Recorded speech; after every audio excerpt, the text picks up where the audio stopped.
chants of death to America, targeting our people, killing Americans. President Trump ইতিহাস গড়েছেন।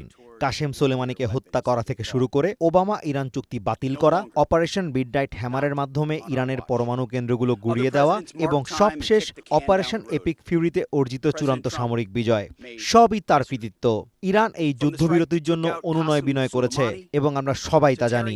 Iran এখন এটি চায়, কারণ তাদের পিঠ দেয়ালে ঠেকে গেছে। ইরান যদি আমাদের শর্ত প্রত্যাখ্যান করত, তবে পরবর্তী লক্ষ্যবস্তু হতো তাদের পাওয়ার প্ল্যান্ট, সেতু এবং তেল ও জ্বালানি অবকাঠামো, এমন সব লক্ষ্যবস্তু যা তারা রক্ষা করতে পারত না এবং যা পুনর্গঠন করা তাদের জন্য অসম্ভব ছিল। এটি করতে তাদের কয়েক দশক সময় লাগত, আর আমাদের প্রস্তুতিও ছিল চূড়ান্ত।